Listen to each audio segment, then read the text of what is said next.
हाथी और दर्जी की कहानी। सालों पहले एक गांव रत्नापुर में एक जाना माना मंदिर था। उस मंदिर में रोज एक पुजारी पूजा पाठ करता था। उस पुजारी के पास अपना एक हाथी था, जिसे वो अपने साथ रोज मंदिर ले जाता था। सभी गांव के लोग हाथी को बहुत पसंद करते थे।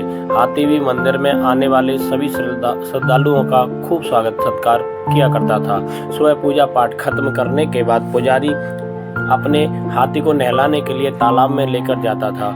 रोज हाथी तालाब में नहाने के बाद घर लौटते समय दर्जी की दुकान पर रुकता था।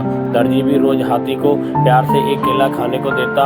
हाथी केला खाने के बाद अपनी सूंड से दर्जी को नमस्ते करके पुजारी के साथ घर चला जाता था। ये सब हाथी और पुजारी की रोजमर्रा की जिंदगी का एक हिस्सा था। एक दिन हाथी जब दर्जी की दुकान पर केला खाने के लिए रुका तो दर्जी को शरारत करने का दिल हुआ। उसने हाथी को केला देने के बाद अपने हाथ में सुई रख ली। जैसे ही हाथी ने उसे नमस्ते किया, दर्जी ने उसकी सूंड पर सुई चुभो दी। सुई चुभते ही हाथी जोर से चिंगाड़ते हुए कराहने लगा। दर्जी ने हाथी के दर्द का खूब मजाक उड़ाया और जोर जोर से हंसने लगा।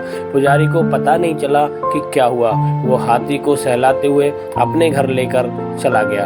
अगले दिन पुजारी और हाथी तालाब से लौटकर आ रहे थे। पुजारी कुछ दूर रुककर लोगों से बात करने लगा। हाथी रोज की तरह दर्जी की दुकान पर रुक गया। आज हाथी अपने सूंड में कीचड़ भर लिया था। दर्जी अपनी दुकान में बैठकर कपड़ों की सिलाई कर रहा था। जैसे ही हाथी ने दर्जी को देखा, वैसे ही हाथी ने उसकी पूरी दुकान कीचड़ फेंक दिया। उस कीचड़ में दर्जी तो भीगा ही, बल्कि उसकी दुकान के सिले हुए कपड़े खराब हो गए। इस सब से दर्जी समझ गया कि मैंने कल जो किया था उसी का दंड हाथी ने मुझे आज दिया है।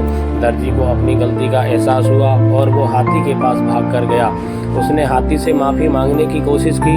उसने कहा, हे गजराज, आपने बिल्कुल सही किया। मैंने जो कल किया था उसका नतीजा यही होना चाहिए। हाथी ने दर्जी की तरफ देखा और अपनी सूंड को हवा में लहराते हुए वहाँ से चला गया। दर्जी को मन ही मन बहुत बुरा लग रहा था। उसने अपने मजाक मस्ती के चक्कर में एक अच्छा दोस्त हाथी खो दिया। उस दिन से दर्जी ने ठान ली कि वो किसी को मजाक में भी नुकसान नहीं पहुंचाएगा।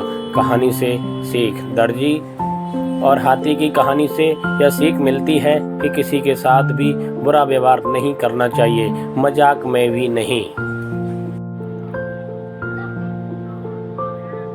अगर कहानी अच्छी लगी हो तो एक लाइक ज़रूर कर देना और सब्सक्राइब करके बेल आइकन भी दबा देना। धन्यवाद।